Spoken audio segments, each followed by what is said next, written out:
Good afternoon, everybody. Sorry for the delay. IT gear works. When it works, it's great. When it doesn't, it's not, as you can see. But we're going to carry on with the board meeting. Welcome to September 21st board meeting, and please join us with the pledge. Councilman Loman. I pledge allegiance to the flag of the United States of America and to the republic for which it stands, one nation, under God, indivisible, with liberty and justice for all. Roll call. Supervisor Wareheim. Here. Councilman McCarthy. Here. Councilwoman Noack. Here. Councilwoman Inzarella. Here. Councilman Loman. Okay, before we start this afternoon, we have Inspector Regina from the 4th Precinct who doesn't have his PowerPoint. I think, Nicole, you'll have that, announce how you'll have that sent out so people can view it online. Yes, Supervisor, I will take the notes after, you can email it to me, and we will put it all on the homepage for everyone to view so they don't miss anything this week. Okay, thank you. So Thank you. you'll have that report. The inspector's going to run us through some of the issues that are going on. But before he starts, I'd like to invite Mr. Kevin O'Hara to come on up because I think he has something for the inspector. Inspector Regina? Thanks a lot, Supervisor. I'm currently president of the Suffolk County Citizens Police Academy. I've been president for 18 years, and I was just appointed about 3 months ago by Commissioner for a new ambassador program. I'm ambassador, I deal with Inspector Regina, and we work great together. And because of that, sir, I have a little something for you. Great, thank you. This is, I'd like to present this to you. You have a bike. Oh, Kevin knows where my heart is. Oh, wow, it's And I have a real plant. This thing was laying in my garage for the longest time, and I said, you know what? I'm gonna do something with that. I went to the police store, I got you a sticker.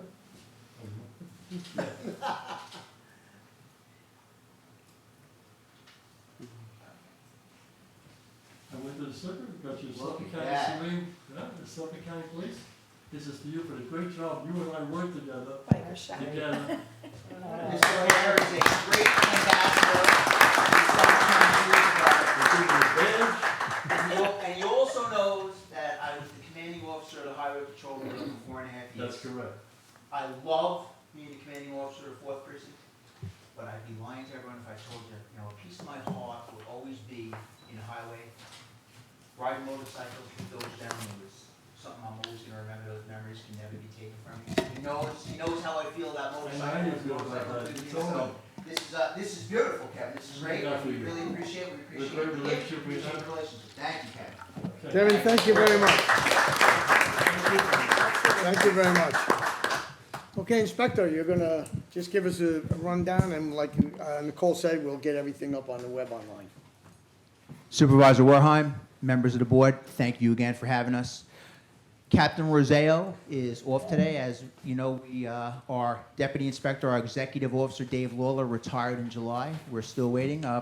Hopefully sooner we will get another executive officer, but we have a great team still intact in the 4th Precinct. Captain Roseo is off this week. I brought today with me Lieutenant Brian Michaels.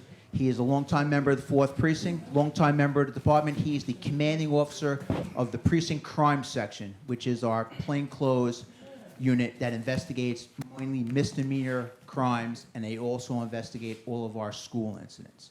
So Brian's here today. Brian, thank you very much for having me. Brian does a great job at the precinct. I apologize for the technical issues. I had a PowerPoint which was very well. I feel that the PowerPoint gives everyone a good visualization, but we're going to forge forward without that, and I think I'll give you everything. Fortunately, without the PowerPoint, since about a month has gone by since we've been here, there really isn't anything tremendously significant to report. About a month ago, I usually try to, because this is Smithtown Town Boarding meeting, really keep this to events that happen in Smithtown. Although, as I said at the last meeting, the 4th Precinct, although it predominantly covers the township of Smithtown, we do cover parts of Islip and a small portion of the town of Brookhaven. But I'm going to try to focus on the Smithtown incidents, but I might stray off a little if I think it's worthwhile. I spoke at the Smithtown Fire Chiefs Council a few weeks ago, and one of the questions that was brought up to me, and it's worth talking about, we had a a significant assault at Miller's Pond on Maple Avenue about a month ago. A passerby, I believe it was an Uber or Grubhub driver, noticed a male in distress on the side of the road, called 911. We got there. This young gentleman, and I had all the information on the PowerPoint, so forgive me, I'm trying to go off memory. This young gentleman had gone there to meet someone. He was then accosted by 4 masked individuals who assaulted him and stabbed him several times. He received substantial injuries, was transported to the hospital. He did survive. This is an assault that is out of the ordinary for that area. It is under current investigation by the 4 squad detectives. I'm not going to speak to the investigation, but as I told the members at the Fire Chief Council, I do feel confident in saying that I don't feel that this is a threat to the area of that community.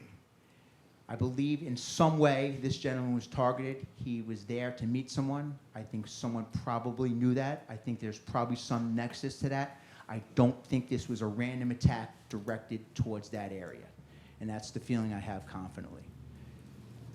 We had another really good issue over the summer. Lake Ronkonkoma, right on the border of Smithtown and Islip.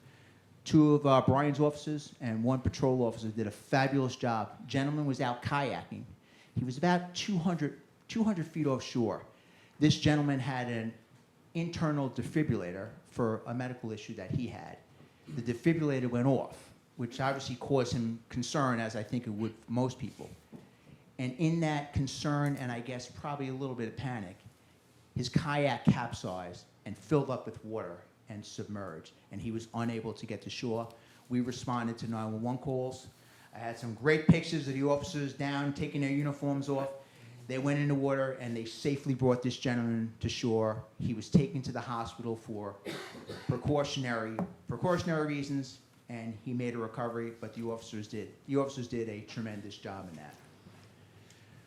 We have talked about it the past couple of meetings. It has been somewhat of a rough year in the 4th Precinct for fatal motor vehicle crashes, and they have really run the gamut between pedestrian, standard motor vehicle crashes, motorcycle crashes, bicycle crashes, and unfortunately, I spoke about at the last meeting, the gentleman that died on St. John Lynn Road after falling off that motorized scooter.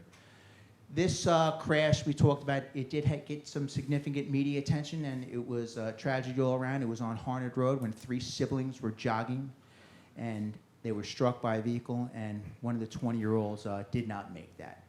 The 4 squad investigated that. At this time, it appears to be a motor vehicle crash. There does not appear to be any criminality involved. There was I think many factors came into play, and it just doesn't lessen the fact that there are probably some lessons to be learned, but unfortunately, this young girl lost her life. So we're really working hard on many of the traffic safety issues in the 4th Precinct, and pedestrians' actions are really something that I stress. We really have to let everyone know that they have to cross the road at crosswalks with traffic signals. Pedestrians under New York State law are required to walk or jog against the flow of traffic. Pedestrian is a defined term in the New York State Vehicle and Traffic Law, and it says any person afoot or in a wheelchair. That's a definition of a pedestrian. So if you're jogging, you are a pedestrian. A bicyclist is different. Bicyclists are required to ride on the right side of the road with traffic. And why pedestrians are required to go against traffic is at least it gives you a vision of what is ahead. So if there is something, a hazard, or someone that takes their eyes off the road, at least maybe you'll have time to react. So I really try to focus on pedestrian education. Motorists have to be careful too. It doesn't discount anyone from driving properly with the due care. So hopefully we can avoid crashes like that in the future. One ongoing issue, and I was going to discuss it, and it is a property crime pattern that's going on in the 4th Precinct that we've been seeing. And we need everyone's help on this because we can all help each other. We've had several incidents, and they all are in and around the Smith Haven Mall area where people are shopping, and unfortunately, many of these victims that have been targeted are our senior citizens. And what will happen is they're shopping, and the thieves will reach into their bags, take their wallets or credit cards without them even knowing. And what we have found is that very shortly after the thefts, these credit cards are being used at the Apple Store in the Smith Haven Mall or other high-end stores for quick purchases before the victims even realize that their property has been taken. And these thieves know that. They know exactly what they're doing. And ladies and gentlemen, they're very good at this. They're quick. None of these people even realize it's happened until they get a credit card alert on their phone. Did you authorize this? By that time, it's too late. Most of the time, they had these issues. So we're all guilty of this. My wife's pocketbook is like 40 pounds. When I've tried to, I said, what do you have in here? Why do we need to take this in the store? And I know, and I don't tell anyone what to do with their property, but it's just a message. We can prevent crimes like this. If you know you only need some cash or a credit card to go in the store, don't bring anything else in the store. Store things securely. Make sure people can't see them. Keep your eye on the bag all the time. Keep it on your person. Don't leave it in the child seat portion of a shopping cart or in the shopping cart, because you turn your back for a second and that's when it happens. And a couple of these have been distractions where someone, a co-criminal, will ask someone an innocuous question. Do you know where the blueberries are? Do you know where these are? And that person thinks they're doing a good deed, and their partner is now in that bag. So this is what we've seen. We were 4 squad, in conjunction with information from the 5th squad detectives, were able to identify 1 suspect, and I'm happy to say we cleared 3 of those cases last week, and we were able to charge that gentleman with several counts of criminal possession of stolen property. So that was a victory. These are tough crimes to solve. Most of these people, because then we have to rely on video evidence from the stores where they use them, and many times it's very hard to identify who these individuals are. So that is really the only crime pattern. I was going to put up our crime statistics, and I feel very confident saying this. They're pretty much unchanged percentage-wise from the last meeting. So we haven't had any great deviations. And I can say this off the top of my head, our violent crime is down a couple of percent, and our property crime overall is down a couple of percentage. About the same statistics as the last meeting. And I'll finish off with this, and Brian, if I'm missing anything, please fill me in. This week, for those of you that have been to community meetings, you know for about a year and a half, a big problem has been our sideshows, street racers, informal gatherings, and organized outdoor, we'll call them parties, with music that is really not proper and is a real disturbance to the whole community. So we had a lull. In June, I mentioned this the last meeting, we had some success with a targeted operation with the 3rd Precinct when they hit Bayshore. 3rd Precinct made several arrests, we issued numerous violations. We went through July and August, really, and I said, hey, maybe we're turning a corner, and what we've been doing is working. Last Friday night, both of our main groups were out. They gathered in our precinct, in the 4th Precinct, at the Walmart on Garrett Place in Comac. My officers said when they got there was about 250 cars, and these get very, very raucous. They were throwing fireworks at the direction of the police officers who were responding. These are officer safety concerns for us. We were able to disperse the group. We wrote 15 summonses there and effected 1 arrest for reckless driving and dispersed the group. About an hour and 45 minutes later, usually what happens, and this is all social media driven, is these groups, when the police arrive, they'll put out on all their phones, hey, the police are here, meet at location 3. And only they know what location 3 is. So what will happen is we have to try to follow them to see where their next spot is. About an hour and 45 minutes later, they turned up at the Walmart in Islandia by the Dave & Buster's, that large shopping center. There was not as many cars, but we went there and we were able to issue 20 traffic summonses and disperse the group. So we had moderate success at that, and I'm hoping that these incidents don't continue. But we did have an incident which really has received a lot of attention this week, and it's a concern of the community, and it's a legitimate concern, and it was in the Hopog Industrial Park. And this is not something that's new. It has been going on for quite a while. I would debate with some people what the frequency is, but it is really a legitimate problem for the community. And it is these organized groups that come and they choose these large outdoor areas such as the industrial park that has tremendous business parking lots.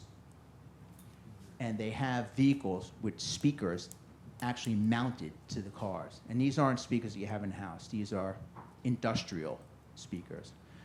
So we had several noise complaints. I received a phone call at home. I immediately called the lieutenant. I said, get a team and go in there. And they were on Kennedy Drive off of Old Willits, north of Motor Parkway. And there was about, the lieutenant estimated about 250 people in the parking lot, numerous vehicles. And the lieutenant said you could hear the music from the precinct, so you can do the distance. So that's how loud it was. And the community, we're obviously getting numerous 911 calls. When I called the lieutenant, I said, how's our staffing? How's the availability? And he said, every car is on a call. I said, all right, pull whoever you can off a current call, put a plan together. So he put a plan together. We work tremendously, and we could not work in many of the things we do without Smithtown Public Safety. Smithtown Town Ordinance, to substantiate these noise ordinances, one of the ways is that we have to have a decibel meter rating. Chief Lohman with Smithtown Public Safety is excellent. He helps us whenever we ask him. Lieutenant called him and said, Tom, can you send one of your rangers with a decibel meter? And he said, yes, I'm going to call him. We'll get together. So the lieutenant had a plan to stage somewhere else and go down there with sufficient forces. Because even though people might say, well, it's a noise complaint. Many of these sideshows and noise complaints that we show up to, when we get there, they get in their cars and they start jumping curbs, they start driving recklessly. It becomes a legitimate officer safety issue for me. And I've told all my officers, and I've told the members of the community that are upset, I'm not putting anything over my officers' safety. I'm not.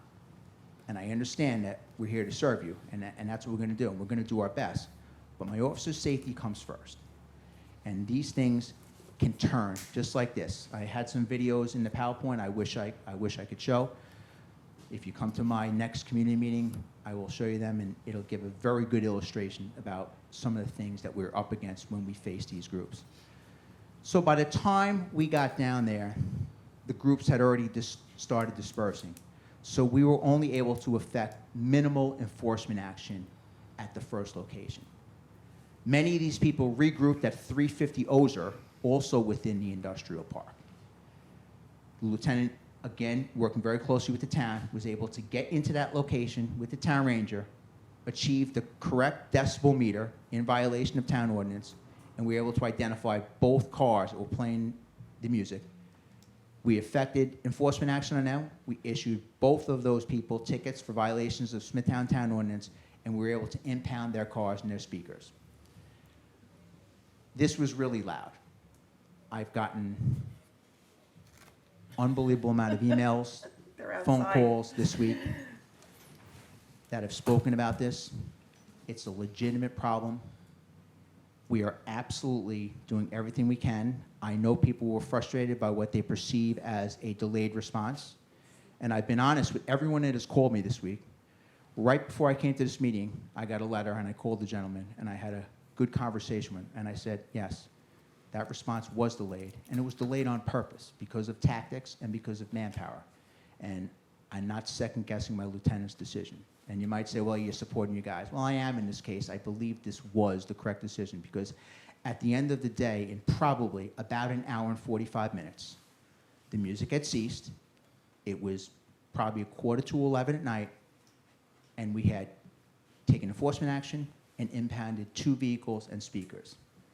Was it perfect? No. But we ceased the illegal activity. And it is very challenging for us. I believe, Mr. Lohman, you were at the meeting we had with the DA's office in April of 22, Yes, I was. talking about these. And some of the challenges we face, some of these residents that are upset say, why aren't we arresting these people for trespass? And I specifically said to them regarding the Kennedy Drive incident, because I watched the body-worn camera footage from my officers, and there was a gentleman who was, I'm assuming, an area resident. He was not too happy, and he was taking his frustration out on my officer. And that's fine. I understand the frustrations, and that we're here to deal with that. And he was yelling at the officer, "Why aren't you arresting everyone for trespassing?" And the simple answer is that it's a parking lot that is not gated, that is not fenced in, that is not designed to exclude intruders. There are no trespassing signs, and we have no affidavits on file from the owner that state, "I do not want people on this property." So from a legal standpoint of view, we cannot charge someone with trespassing. The lieutenant in this case even went the extra mile, contacted a property owner on a Sunday, told him what was going on, and they said, "We don't wish to take any enforcement action regarding trespass. Just have everyone leave." So we have to follow the guidelines of the law. It's just that simple. I cannot effectuate trespass arrests if probable cause does not exist and we don't have the legal means to do so. This is an issue. Brian and I have spoken about this all week. We are going to come up with some new tactics and some new plans. There is a community meeting in Hauppauge on September 28th about this that Hauppauge Fire Department is hosting. I got off the phone with them this morning. I will be in attendance there. I believe possibly a member of the district attorney's office was invited. Several people were invited. I don't have confirmed who's going to come. I will be there. I just told the gentleman on the phone this morning I have a PowerPoint that I'd like to play. He said, "Sure, Inspector." We're going to go the day before to make sure it works so we don't have any technical difficulties, because I'm not sure what their security systems are. It's probably better than we have at the precinct. But this is what we're going to do. But what I did tell the gentleman on the phone today, because I had another gentleman that walked into the precinct, and we had a lengthy conversation in the vestibule about this, and he was very frustrated. And he said to me, "Inspector, you have to understand the frustrations. You're home on a Sunday, and you want to relax, and all you hear is bass music." I get it. I'd be upset too. I can only say this. I absolutely take this seriously. Brian takes this seriously. I would love to put a stop to this, because I had one lady who called me and she said, "Inspector, I understand what you've told me." And I explained to her a lot what I've talked about today. And she said to me, "Inspector, all I really want is a guarantee that we're going to put a stop to this." And frankly, I told her, "I can't guarantee you that. I'm going to do my absolute best. But in an industrial park with thousands and thousands of parking lots, I can't patrol them and know what's going on all at once. We're going to do our best job. I promise you that. But I also want to be honest with people and tell them exactly what I feel. And that's not an excuse. I think it's just the truth. I really want to do the best for the community, because on a Sunday afternoon, when you're just trying to relax, this is the last thing you need. And I am not dismissive of that. I promise that. My officers and some people say, "Hey, how busy could you be?" The first question I asked the lieutenant, as I said, is, "How's the board look?" And he said, "Every car is on a call." So we're doing our best to pull people from other calls and get enough officers down there. Because if I go down there with one officer, it's not going to do anything, and it's just going to cause that officer to have safety concerns. So we have to have a targeted, measured approach to this.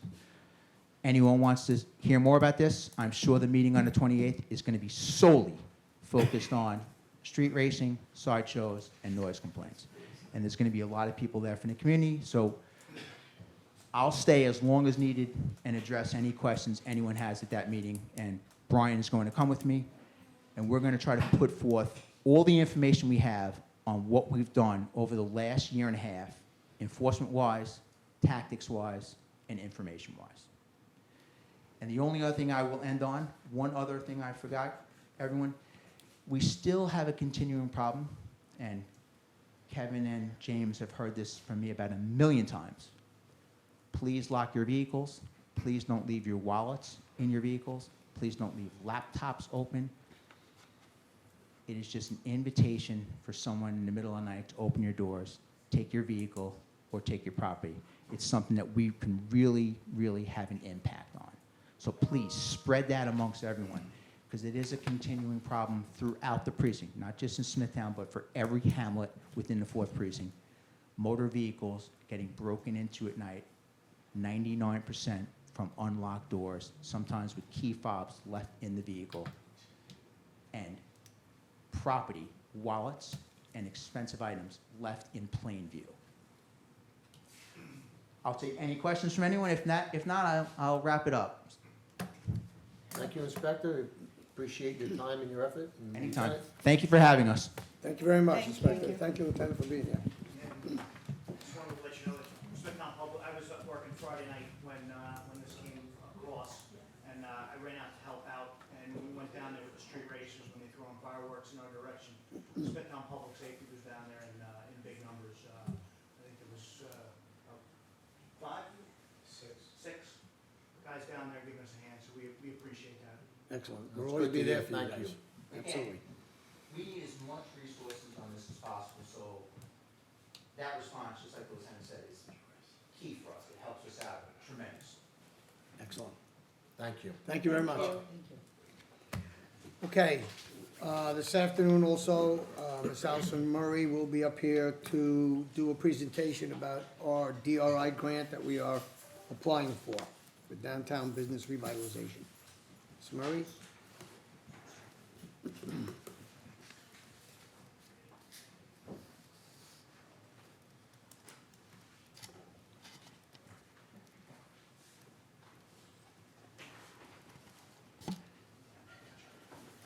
Thank you, gentlemen. Thank you.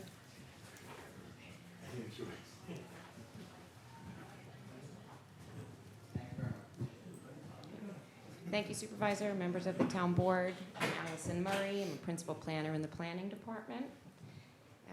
Thank you for having me here today. So this summer, the governor announced 2 opportunities that are available to downtowns in the state.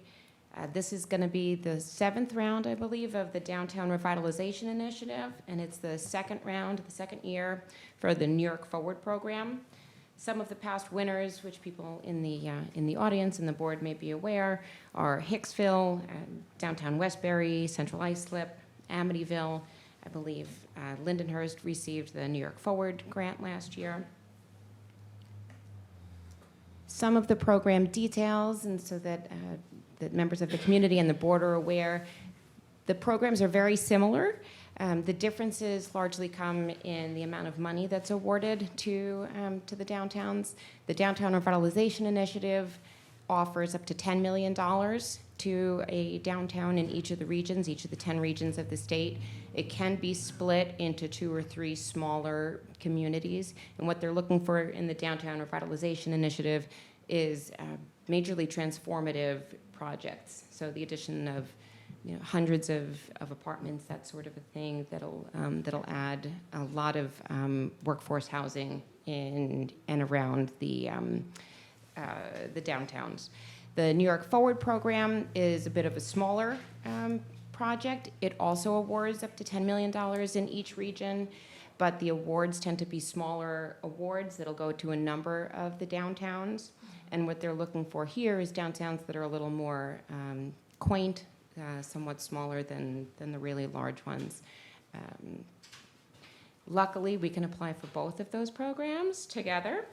And at the last town board meeting, the town board authorized staff to prepare and submit applications for both of these programs on behalf of downtown Kings Park. So some of the characteristics that make Kings Park what we consider to be a good candidate for this funding is that it has a significant amount of retail and civic spaces along with restaurants in the downtown. It's a small and concise downtown. There's a Long Island Railroad Station right in the center. It's walkable. There's been a significant amount of public and private investment in the downtown recently. The most current investment is the $25 million from the state and county that are going towards implementing sewers in the downtown, which has already started, and we'll see some construction in the roadway beginning in the next couple of weeks. We also have about 1,000 acres of parkland within walking distance of the downtown and hiking and biking trails. So what staff did, along with our grant consultant in developing the application, is we went back and we drew heavily from the planning and community outreach efforts that were undertaken in the past few years. So the slide that you see here has the efforts that had been done. Back in 2009, the county paid for a sewering feasibility study of both Kings Park and Smithtown that looked at what the potential build-out for those downtowns would be. Then starting in 2016, and you can see almost every year since, there's been growing planning efforts and community involvement to move this process forward. The Kings Park Chamber of Commerce and Kings Park Civic Association got Vision Long Island to undertake a downtown Kings Park action plan, which was presented I believe it was presented in 2017, started in 2016. The county helped fund a Kings Park and downtown opportunity analysis done by the Regional Plan Association. The Kings Park downtown market analysis was done. There had been a presentation here back in 2018 in front of the town board. And then more recently, the town conducted and completed at least the draft version of the downtown Kings Park revitalization master plan. We are finishing the SECRA review on that and anticipate that that would be adopted in 2024. Each of these planning efforts included significant public outreach, which included, we had design charrettes, online surveys, interviews with stakeholders, and there were public presentations in front of the board as well, and meetings with the community. That led to us being able to develop what we would consider to be a community vision for downtown Kings Park. I'll just read it to you so that it's in the record.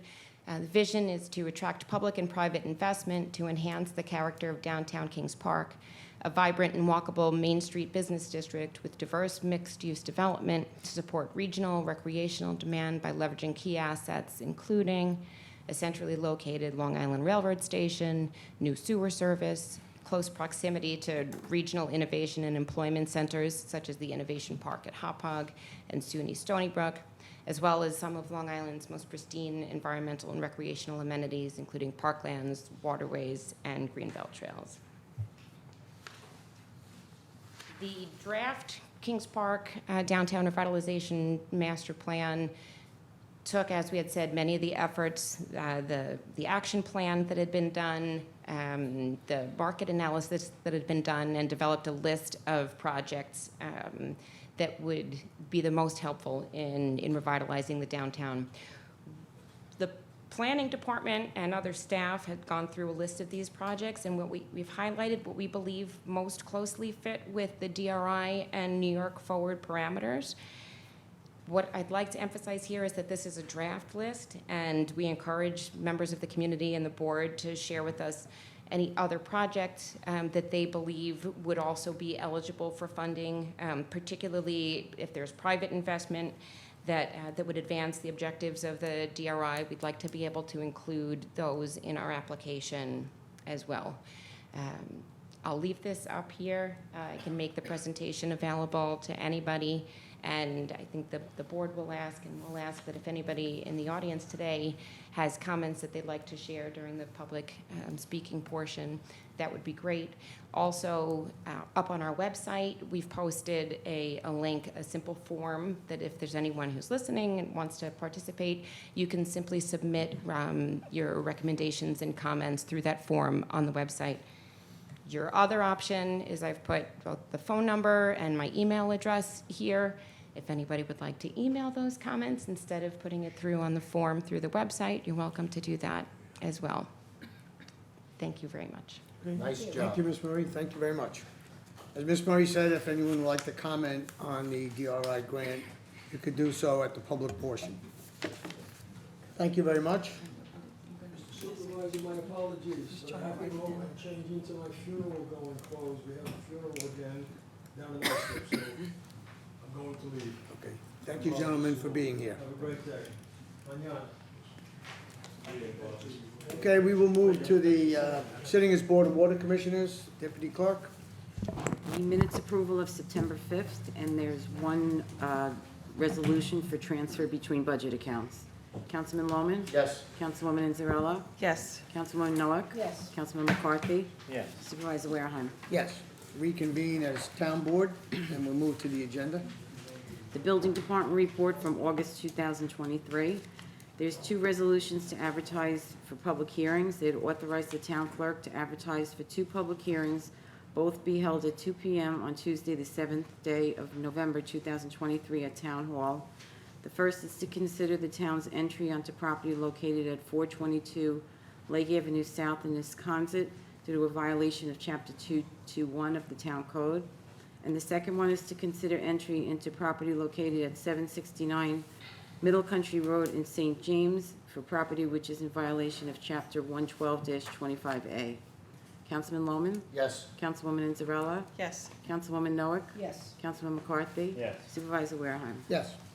On the consent agenda, there's the comptrollers, number 1 to 17, resolutions 1 to 3, and approval of town board minutes.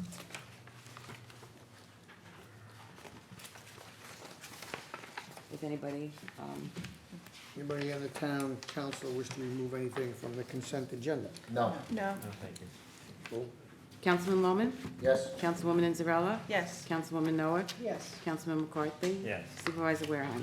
Yes. Authorize the town clerk to advertise for bid 2377, print and distribute tax bills, and 2376, veterinarian medications. Councilman Loman? Yes. Councilwoman Inzarella? Yes. Councilwoman Noack? Yes. Councilman McCarthy? Yes. Supervisor Wareheim. Yes. Award RFP 2362 for audit and accounting services to Banadio and Company, and to authorize the supervisor to sign an agreement on a form approved by the town attorney. Councilman Loman? Yes. Councilwoman Inzarella? Yes. Councilwoman Noack? Yes. Councilman McCarthy? Yes. Supervisor Wareheim. Yes. Town board to approve the following. The first 6 are extensions of bids. 2284, annual supply for janitorial supplies with Amity Vacuum and APCO Paper and Plastics Corporation. 2177, annual supply for screen sand picked up and delivered with BB Maintenance Services. 2285, annual supply bid for road and landscape supplies with B&B Maintenance Services and LI Sound Transport. 2296, for commercial driving training with Precision Driving School. 2283, for automotive parts and supplies with Vehicle Maintenance Program, Dependable Repair, Interstate Batteries, Keystone Plastics, and Moreland Hose and Belting Corporation. And the last one is 22101, recycling of electronic waste with E-Green Recycling Management. There's a sole source pricing agreement for genuine repair parts with Roto Chopper. The town board to accept the letter from Edward R. Wareheim, Town Supervisor and Chief Financial Officer, and the report by FPM Group regarding the municipal service facility financial assurance, and to direct the town clerk to enter both documents into the official operating record. Amendment to the agreement with Kane Exterminating Corporation to include 62 new highway on the list of town-owned properties to receive professional exterminating services. Accept the proposal from Big Brothers and Big Sisters of Long Island Donation Center to provide clothing donation bins to be located at municipal service facility, including payments to the town in accordance with the agreement. Accept a proposal from L.K. McLean Associates to provide professional services to the Department of Environment and Waterways for the municipal service facility Phase 1, cells 1 to 5, and authorize the supervisor to execute an agreement on a form approved by a town attorney. Change orders 1 to 3 to the agreement for Callahan's Beach reconstruction with Pioneer Landscape and Asphalt Paving, an agreement between the town highway superintendent and Village of Nisququag regarding the removal of snow and ice for a 1-year term from October 1st, 2023 through September 30th, 2024. Amendments to Chapter 177 of the Town Code entitled Solid Waste Management to modify the schedule of fees effective January 1st, 2024. Private plow rates for hired equipment for snow removal and other highway department work effective December 1st, 2023 through November 30th, 2024. Ratify the execution of the Workforce Retention Grant application by the Town of Smithtown School-Age Childcare for the 2023-24 school year. Amendment to Resolution 2023-861, adopted by the Town Board on September 5th, awarding contract RFP 1779 with VHB Engineering for professional services to complete a master plan for the downtown Kings Park revitalization. And the last is the Office of Alcoholism and Substance Abuse Services certification application to add Comac High School as a location for Horizons Counseling and Education Center outpatient services with the town of Smithtown. Councilman Lohman? Yes. Councilwoman Inzarella? Yes. Councilwoman Noack? Yes. Councilman McCarthy? Yes. Supervisor Wareheim. Yes. The town board to issue a written consistency determination that Coastal Consistency Review 2023-08 is consistent with the local water revitalization plan. Councilman Lohman? Yes. Councilwoman Inzarella? Yes. Councilwoman Noack? Yes. Councilman McCarthy? Yes. Supervisor Wareheim. Yes. Accept the donation from Nancy Esposito in the amount of $500 to the animal shelter. Councilman Lohman? Yes. Councilwoman Inzarella? Yes. Councilwoman Noack? Yes. Councilman McCarthy? Yes. Supervisor Wareheim. Yes. Authorize the supervisor to execute the following resolutions on a form approved by the town attorney. An amendment of agreement with Kate Zolo for an additional 105 hours of consulting services pertaining to the administration of the Smithtown Assessor's Office. Professional consulting service agreement with Stacy Sanders for required service pertaining to the administration of the Smithtown Youth Bureau for a one-year term. Recreation Department specialized service agreement with Shooting Stars, Little Athletes, Empire State Karate, and Suffolk County Tennis and Education Foundation. An amendment to the agreement with Hakan Yildirim to reduce the 2023 season fee owed to the town of Smithtown for the vendor's operation of mobile concessions at Hoyt Farm. And the last is to ratify the supervisor's execution of a side letter agreement between the Smithtown Administration Guild to amend the title, salaries, and assignments of the Assistant Town Park Maintenance Director 1 and Assistant Town Park Maintenance Director 2. Councilman Lohman? Yes. Councilwoman Inzarella? Yes. Councilwoman Noack? Yes. Councilman McCarthy? Yes. Supervisor Warehouse. Yes. And the last is the personnel items, number 1 through 11, as described on the agenda. Councilman Lohman? Yes. Councilwoman Inzarella? Yes. Councilwoman Noack? Yes. Councilman McCarthy? Yes. Supervisor Wareheim. Yes. That concludes resolutions. Do we have speakers? Barbara, do you have any? Do you have any cards, Barbara? Okay. Okay. Being no speakers, I will move to close the meeting. Second. Is it time for public comment? Yes, did you fill out a speaker card? Oh, no, I didn't see it. Okay, why don't you,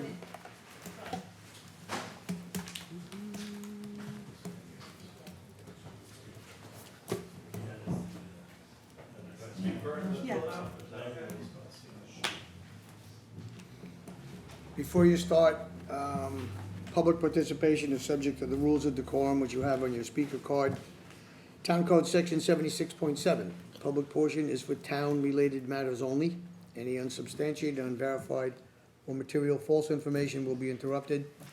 3-minute rule will be strictly enforced. When you hear the tone, you know you have 1 minute to wrap up your comment.